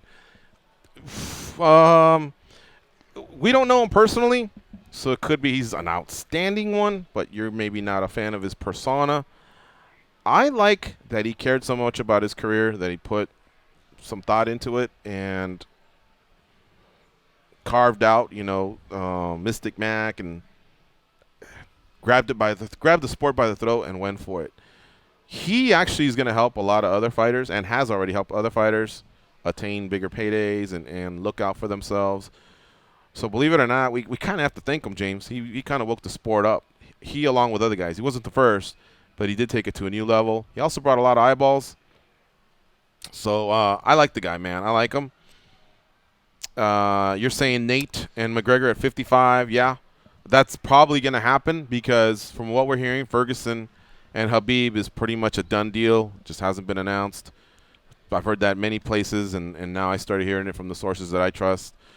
So what he'll do is become a father in May, and then at some point, I think the Diaz fight's just too big for both guys. They'll both make a lot of money, settle this trilogy, and then there'll be a clear-cut number one, either Habib or Ferguson, waiting for the winner. He kind of reminds me of a mixture of Ric Flair and Charles Barkley. Mm-hmm. Yeah. Yeah, and to be that successful, James, you're going to have to rub people along the way. Because if you ain't got haters, you ain't popping. Let's see here. Is there truth to Sage going to 209? I haven't heard that. Faber isn't a legend, according to James. Same guy. Never had a true title. I disagree. He was at the top of the heap in the WEC when there just wasn't lighter weight classes. And he's been a great ambassador for the sport. He's won his fair share of fights. I think he may even hold some records for submission wins. So I guess we just see it differently there. Ricky Scott, how do you guys feel about a Waterson-Namajunas matchup? And I mentioned earlier, Namajunas has called her out. I love it. Sound like Waterson's just down, didn't want to say a name, but yeah, so do I. But I will say this. Both fighters are the type of fighters where I really don't care who they match up with. I'm just kind of in because they're both so exciting to watch. It just so happens that those two lock up together. That'd be great. Yeah, it'd be a really fun fight. Yeah. Early on, who do you have in that one? Yeah, that's right. You're playing out a lot of scenarios in your head, right? That's a tough That's one. what makes this a good fight. Yeah, it does. I will say this, though. Joanna's starting to clean house. I think she's got Andrade ahead of her. Maybe a Kovalkiewicz rematch at some point. So what I don't want to do is get rid of contenders. So part of me wants to see it. Like if they make it, all right, I'm in. But if they don't, my heart's not broken. Mm-hmm. And this is where you put them against others in the sport to continue to put them over and get them a bigger name. Just because I hate it when a division runs out of opponents and they go, give them number 22. let him or her fight the number one fighter in the world. I don't like it. I think there's a certain way to do it, and you always want to have opponents ready for the number one guy. All right, so let's do this. Let's take a break. Thanks for participating in the chat. I'm trying to scroll as fast as I can. Some stuff's repeat, and some is just bullshit. But there's some really, really good contributors, and if I can, I'll get to some of the others. So this is our second break, our only break. Sorry, first break of the hour, our only break of the hour, and our third break overall. So honestly, we give you a lot of content here during these 2 hours. Don't complain. We got to pay bills. When we come back, it'll be King Mo time on the MMA Junkie Radio Show. The dark. When I seen a man chilling with his dog at the park, I approached him very slowly with my heart full of fear.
Every time they fart, a demon gets its horns. They are the leaders of Junkie Nation, Gorgeous George and Goes. And this is MMA Junkie Radio.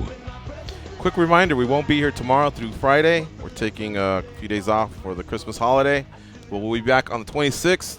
It's Monday, the day after Christmas, and all week here to support the editorial for our run at UFC 207, headlined by Amanda Nunes versus Ronda Rousey. I think it's Nunes, right? I know Rousey's fighting, but I'm not sure. Rousey's fighting, yeah, who but she's fighting. I don't know who she's defending against. I haven't heard much from who the other party might be. I think it's Amanda Nunes. Hey, isn't this just one of those times where we get it? Ronda's a big star, but can you just play the game a little bit and people won't be on your ass? I mean, is this not one of those she could decisions? very well lose, and this is a chance that they would have had to build up that other star. You know, Amanda, they love having at least one Brazilian fighter as a world champion. So Dos Anjos lost his belt, Verdum lost his belt. You know, Aldo just got his back, but geez, you saw what that process was like. Mm-hmm. So I just would have thought, you know, that would have been huge for them. And if I'm not mistaken, wasn't she the first openly gay world champion in combat sports or most sports, or one of the first? One of the first. Yeah, so, I mean, I don't get it. I get it, man. I think whether they promoted Ronda or not, it was going to be huge. She's Ronda Rousey, for crying out loud. But I believe it could have been more than 90-10. That's kind of what I'm seeing. It's 90-10, and I think it should be closer to 75-25, 60-40. 75-25 is acceptable. Yeah. That's what I'm saying. This is why people get upset with them, because there's little decisions like this that 75-25 is not going to kill you. Just do it. Make everyone happy. Don't make it so obvious. If I'm Amanda, you know what I do? I make my own commercial. When I put that out on all my social media, promoting myself, I go, you know what? They're not going to promote me. I got to do it. Yeah. It pays off if Ronda wins, but if she doesn't, I just think they would have missed that opportunity to at least give her a little bit of a platform so that, you know, she can take it from there. Scott from Utah. We'll talk to him while we're trying to track down King Mo. What's up, Scott? How you doing? Bad area, but he'll call. What's up, boys? How you doing? Hey, Merry Christmas, man. I heard you say earlier you guys are going to be off for 4 days? Yep. 4. Damn. What are you going to do with yourself? Kind of got a little bit of a plan. How about you, George? Well, Cali for a few days with family. I saw some friends last weekend. Want to see some more this weekend. You know, and just rest up a little bit. Catch up on some stuff. Like I mean, I'll tell you one thing. I actually need to incorporate, believe it or not, and so I kind of have to sift through all that and figure it out for 2017. It's a little bullshit task like that, you know, where you just have to. I already picked out my health care provider for last year, so every day just try and knock something out that I needed to do, and yeah. My stupid best friend made me wait to watch Rogue One with him, so I've been avoiding everything on the internet.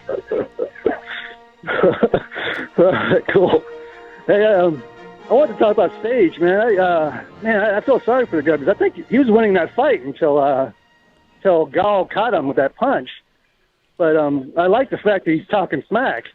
I wish they could have caught it. Yeah, I wish they could have caught that on audio, him talking smack. I wish he would have said something like, I heard him say, get up. He was saying, get up. I wish he would have said, get up, bitch. That would have been awesome from Sage Northcutt, you know? I think he would have been the first fighter to ever get grounded in between rounds, though. Where's that screwdriver I left here? Yeah, another thing is, in there. I heard, I saw Alan Jourdain in an interview after his fight, and I think he's right, man. I think the UFC's got to show him more love. I mean, he's an exciting fighter. He's on a decent win streak, I think, three out of his last 4. Mm-hmm. And he's a good-looking guy. I don't know why they don't promote him more. Yeah, you know, his fights are exciting, too. But I'll tell you what, he still won't be ranked like he wants to be. There's welterweight is stacked. Just lost, right? Yeah, welterweight is stacked, but there's a lot of other fighters that just have amazing resumes, you know. And it does still boil down to wins and losses. And if someone just has one less win than you do, whether they're decisioning or not, or a more impressive win streak, you just have to consider it. But we'll see. He's definitely on a radar, and I think soon USA Today Sports and MMA Junkie will probably go from 15 to 25. At least that's my vote, just to keep in line with the way we do other types of rankings. And if so, then definitely he'd be a ranked fighter. But I was taking a look at that. I took notice of what he said. I just don't think it'll happen with this win. But all he can do is keep winning. He's definitely more popular than some ranked fighters, and sometimes that's even more important. Scott, we got to move on, though, man. We got King Mo on hold. So thank you very much for calling, all right, bud? All right, guys. Merry Christmas. Enjoy the holidays. You too. Bye-bye. He's ready, right, Danny? I don't know. He is ready. All right. So this guy's keeping busy. He just won at Bellator 169, and now he's going to Rise in FF3 for what could be a total of 3 fights in 48 hours. The one and only Moneyweight fighter, King Mo. What's up, Mo? How you doing? Chilling, man, chilling. Sorry we couldn't reach you earlier. Sometimes we know how it is. Those Samsung phones, they're not as consistent and reliable as iPhones. So yeah. Man, y'all get finessed like Bjorn. Hey, iPhones is a joke, man. It's a scam. Why is that? It just is, man. Phone's a phone. It's all about the carrier. Y'all with T-Mobile, you know what I'm saying? I'm with Sprint. I'm with That's Sprint y'all too. phone. Cuz is with Sprint, and I'm with I'm with AT&T. I mean, you're more with Cricket. But when people you really like or Boost Mobile. You know how I know this, George? So I was telling him that you're kind of against iPhone, because he needed a charger one day at the house. Right. And I go, I got an iPhone charger, and he gave me the biggest Frank Mir face I've ever seen in my life. Mm-hmm. He was disgusted. And he goes, man, you don't got a Samsung charger? Hell no, we ain't got no Samsung charger, man. Mo, congrats on your win. What's up? And it's like, I want to talk about that, but this big turnaround. Now you're headed to Japan. That is this kind of like you're a veteran of a lot of fights. You're a former champion over at Strikeforce, and you're well respected in the game. Is this a blueprint that one should copy? I mean, potentially 4 fights in 12 days against men much bigger than you? Yeah, look, I'm a throwback fighter. I don't care about when I fight Ishii. I can fight Ishii to catch weight. You know what I'm saying? But I'm bought for what? I want the best Ishii. So the best Ishii weighed 238. I'll fight Crow Cop. I talked to Vandalay. I said, Vandalay, if I win this fight and I'm not hurt, can I take your spot? He was like, go ahead, man. He gave me the okay. And then after I won, they hit up Japan, hit up Coker and them and said, we'd like to have King Mo in the tournament. So when I heard that, I was like, let's do it. No injuries. I'm good to go. Man, you know what? You are a throwback guy, because even going back to a story I read recently, you won't fight Chael Sonnen. You gave your reasons. Chael was there for you, and then you respectfully asking Vandalay, can I step in? I kind of like that. A lot of fighters are selfish. They just do whatever they want, whenever they want, but it seems like you kind of have a respect for fighters that have, reached a certain status. I have respect for all fighters that respect themselves. There's some fighters out there that are more fans. They're like fans, so I don't respect them because they're not. They're just fans. But fighters that go out there, put the work in, train hard. They might fight injured. They'll go out there, lay it on the line. They take care of their family. They're trying to chase greatness and trying to chase a paycheck, but they're in the gym grinding. I respect those fighters, the ones that put it on the line, the ones that are grinding, the ones that pay their dues. I respect those fighters right there. Are you there got fighters that just want to be, Are there a lot of those? Those other ones, the ones that you don't respect? Are there a lot of them? Oh yeah, I meet them all the time. I just don't talk to them. They're like, yeah, man, I'll fight anybody. And then they talk a big game. Like, yeah, I'll fight so and so. And then at a fight show, you see them with their cameras. They take more pictures. It's like they'll be at a fight show. They'll lose and be cool with just taking pictures for the rest of the people in the car, for getting autographs. I'm like, to me, if you lose, what's the point of taking pictures? You need to hit the drawing board. You know what I'm saying? Mm-hmm. If anything, instead of getting autographs, you need to write down what you did wrong, what you did right, and work on your strengths and weaknesses. But some of these people, man, I see them. I've been seeing them with the fight. They lose. They're just happy to be there. They're happy to be part of the moment. They're happy to be part of the organization. They're not happy. They don't really care about if they win or lose. They just want to be part of something. Yeah. That ain't me. Yeah, and I've said this before from the gambling side. I like to gamble on fighters where this means everything to them, not fighters that can accept a loss, just like, oh yeah, I'll get them next time. I don't like that. So I have to be real careful about who I put my money behind, because I like to gamble. I'm not a big gambler. I do these little parlays, but I like the ones that I know hopefully gave as best of a camp as they can, as they could, prep themselves as best as they could, and they're mentally stable going in. Not some joker, that I hear later on, oh, yeah, I only showed up to 2 training sessions or whatever. And then I'm like, what the hell? I'm just throwing money away.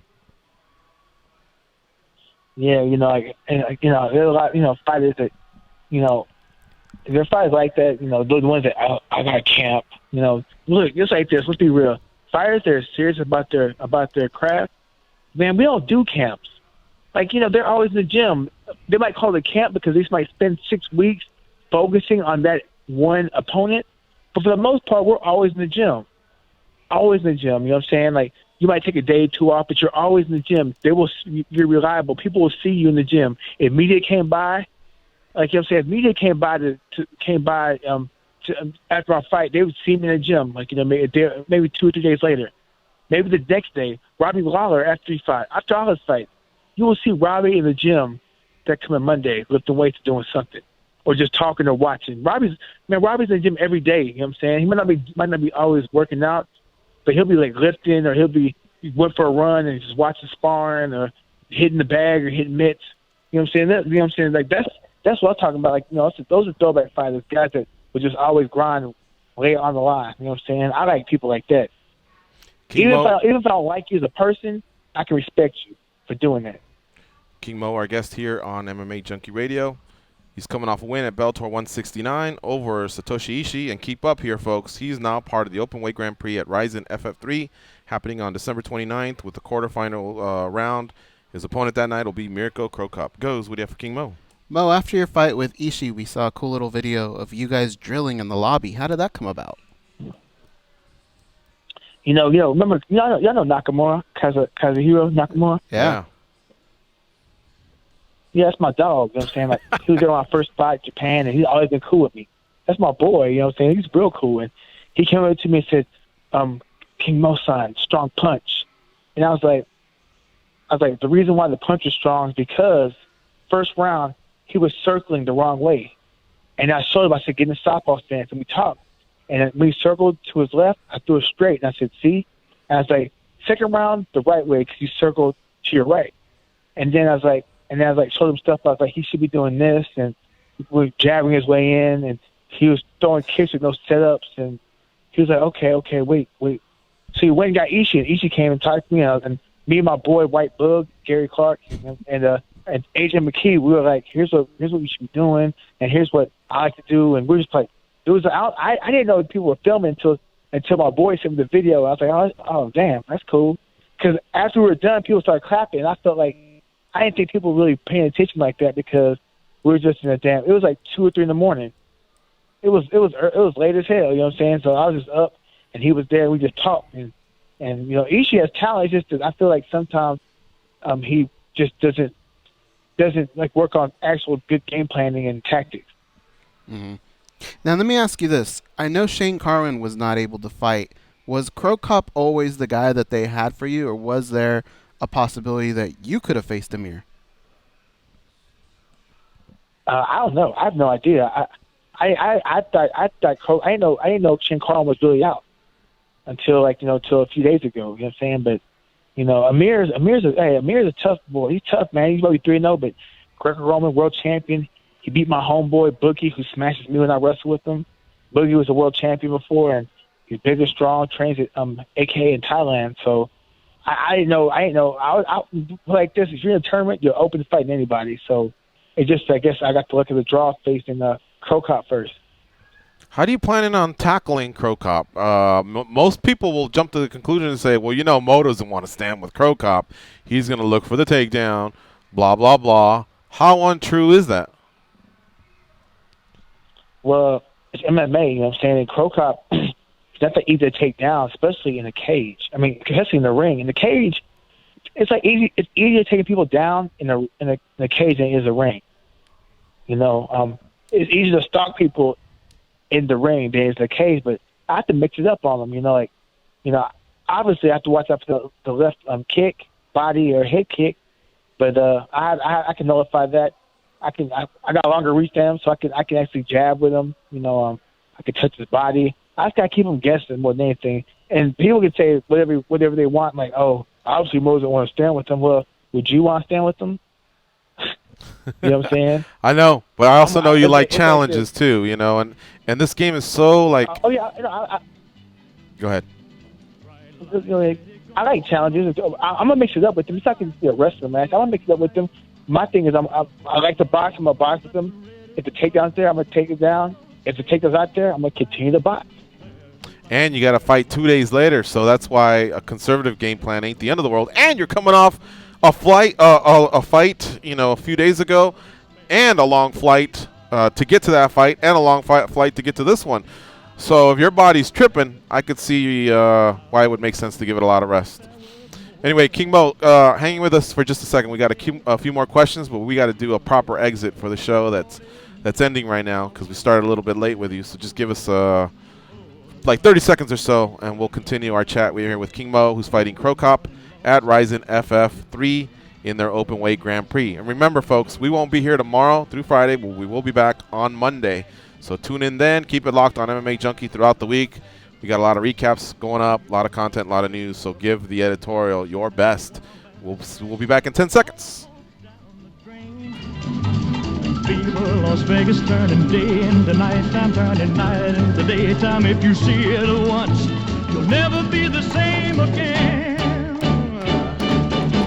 I'm gonna keep on the run. Guys are clear for overtime. Little overtime with King Mo. Sorry, Mo, we just had a few more questions, and it's always fun to talk to you and drift off into different subjects. But is this one of those that'll like pay well? Is that why you're doing it? Is it the challenge? You have every right to say, "Fuck, I just fought. Let me enjoy the holidays." My main goal, honestly, every year is to get. If I can get 6 fights in a year, I love it. 5 fights minimum. That's my main thing. Mm-hmm. I love to have 5 fights a year. And I saw this, and I was like, okay. And I asked for Crow Cop.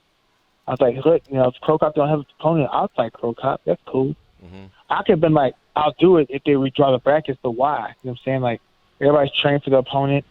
Crow Cop was trained for Vandalay. But Vandalay had to pull out. And Vandalay, truth be told, I saw Vandalay, and Vandalay's still injured somewhat. Like, I think that card, he's healing up, but he's not Vandalay just yet. He will be if you give him a little more time. But I think he's still a little beat up from the car wreck or getting hit by a car. Right. But I talked to him, and he was like, for sure, just take care of Ishii, and then if you want to fight him, call him out or something like that. And after I fought him, what I'm saying, like, I didn't get to really call him out.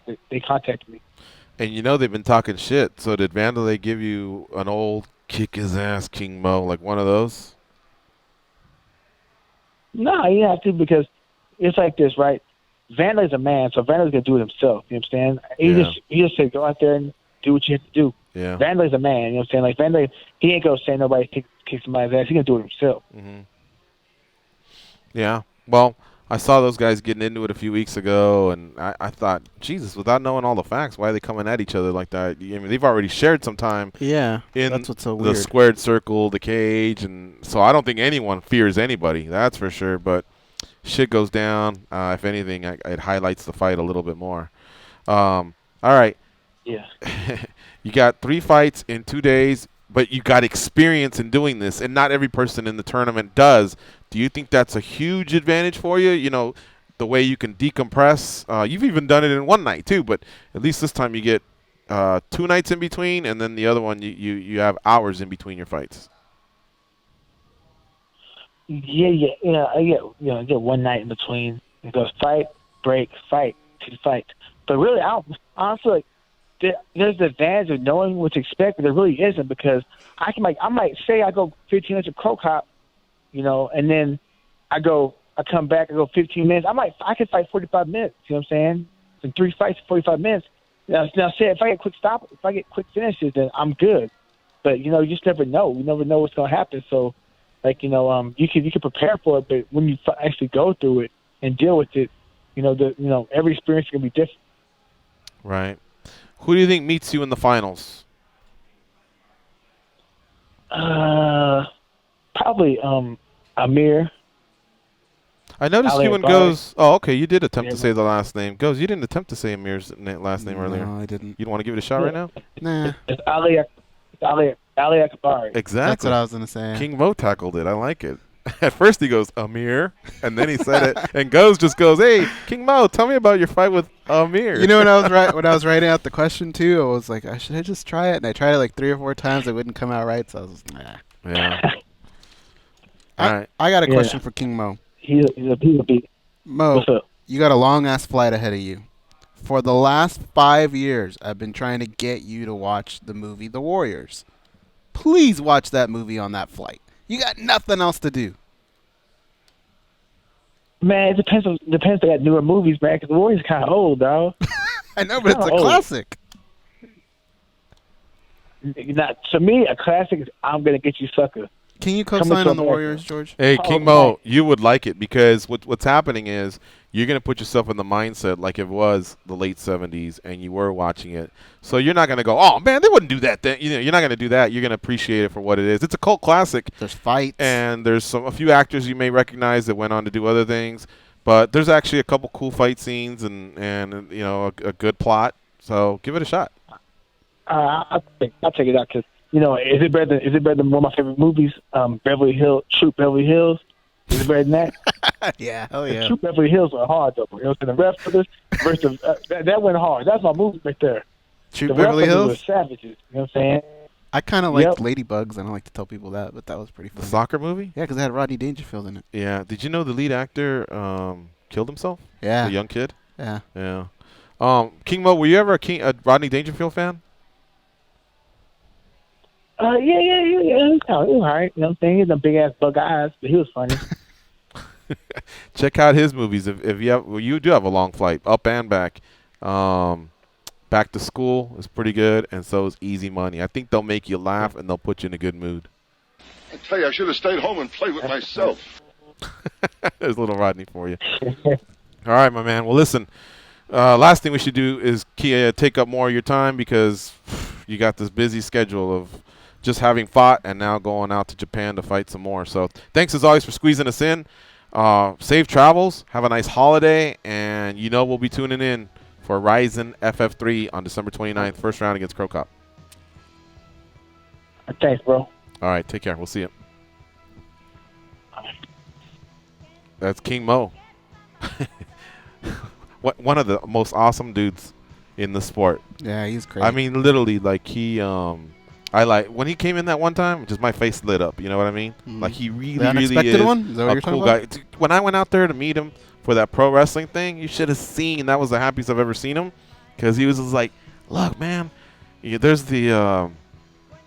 Ric Flair and there's the what are they called? The Nasty Boys and Don Fry." He was literally like a kid on Christmas, just happy as a clam, respectful of what they can do. X-Pac, yeah. No. I mean, there's stories of Chael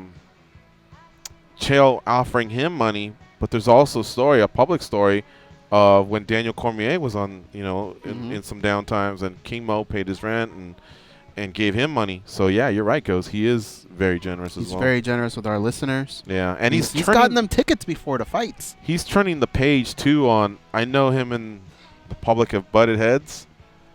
But I think eventually, as it happens with most heels, the fans come around and just look and go, "Wow, he's fought him, he's done this, he's done that," and they come around and they respect. I think he's reaching that stage. All right, folks, we're out of here. Thanks, Danny, for sticking overtime, because really, man, if you don't do it, then we're screwed. So thanks for doing that. Fine job producing this week. One of your best ever. And we look forward to I want to wish you a Merry Christmas, Happy Holidays season. And I guess we'll see you on the 26th. Do you have any plans? I'm going to visit family in South Jersey. Oh, all right. No band stuff? No, we got to take a break for Christmas and New Year's. We have off. So. All right. Well, a Merry Christmas to you and yours and everybody else that's listening. The same for you. Monday the 26th, we'll be back at 10 a.m. Pacific, 1 p.m. Eastern with another edition of MMA Junkie Radio. Goes, do you have any closing comments for our listening audience? No, just pretty much the same things you said. Just hope you guys have a terrific holidays, and thank you for making 2016 enjoyable for us. Yeah. We love doing this show. And we will have some original content on Sirius throughout the week, so check it out. All right, folks, we're out of here. Be champions.